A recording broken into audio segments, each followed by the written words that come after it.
Hello everyone, it's time for us to go and take a look at the Samsung Galaxy A25 and compare it against the iPhone 13 actually, and see which particular phone is a better one for you. Now there are actually some overlapping features between these two devices, which is very interesting. We'll take a look at that throughout this whole entire video, but if you want to get some phones I would recommend, links will be down in the description. You can get them from there and you can help support the channel at the same time. Now starting off with the outside of both of these, the iPhone 13 on the front had a 6.1-inch Super Retina XDR OLED display. It was a pretty good looking panel. I was a fan of it when it first came out, and it's still a very good looking display. 1200 nits of brightness, it's 60 Hz. And overall, like I said, if I'm going to go ahead and buy a panel and use a phone, it's probably going to be this one. It's a very good looking display for basically everything you throw at it, and I'm still a massive fan of this particular phone from that perspective. The Samsung Galaxy A25, on the other hand, has a bigger 6.5-inch Super AMOLED display. So this one's an AMOLED, 1000 nits of brightness here. It's 1080p, so less brightness and low resolution, but it is a 120 Hz panel, which is a very shocking thing. Having a phone like this that's of this caliber, that basically is, 120 Hz display is insane, because the Galaxy A25 does actually cost substantially less than the iPhone 13. So that right there is a pretty crazy thing from my perspective, like just from my opinion,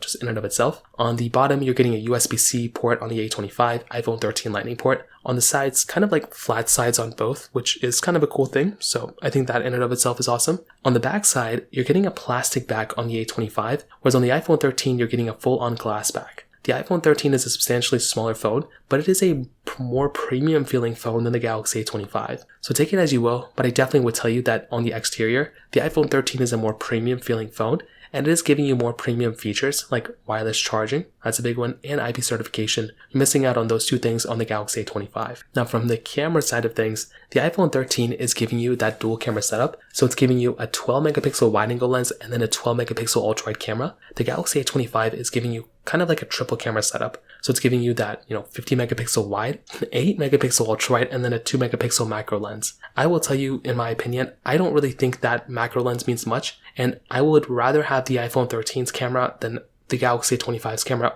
for sure. The A25 is giving you 4K at 30 on the back and 1080p at 30 on the front. The iPhone 13 is giving you 4K at 60 on the front and the back with that particular device. In every single way, a device like the Samsung Galaxy A25 just isn't as good as the iPhone, 13. So honestly, I don't think the A25 is even as good as the iPhone 11.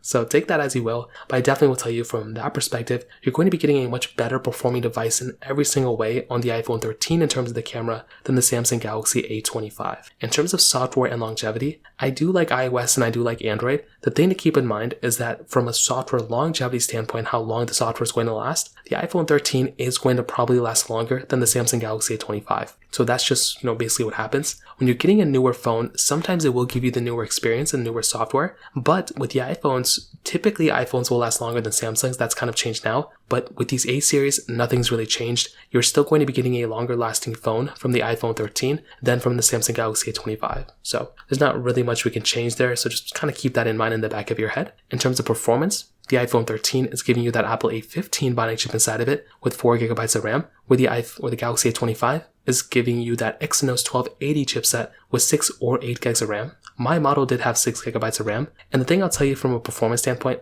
I do like how the Galaxy A25 has that, 120 Hz display. It is very nice, and especially on a cheap phone like the A25, it's surprising to me how good of a performing device that is with a cheap, perspective, like with a cheap price tag. Now, with the iPhone 13s, that one's probably giving you the overall better experience. Even though it has a 60 Hz panel, it's still going to be a very good quality 60 Hz panel. And I would kind of tell you from that perspective, like really everything you're going to throw on, the iPhone 13, you're going to be able to handle it perfectly fine. It's a very fast phone, has a lot of performance ahead of it, and it basically has everything you'd ever need on a phone in terms of performance. The Galaxy A25, if you're playing big intensive games, or if you're playing even small intensive, even like Roblox, it doesn't run that well on this type of device, which can be a problem. Imagine if you're playing like Genshin Impact or massive games. In my opinion, the A25 just isn't as good as the iPhone 13. And to be honest, I would definitely tell you the iPhone 13 is a better phone in almost every single way. The only area the A25 maybe isn't as good, or the iPhone 13 isn't as good, is probably in terms of battery.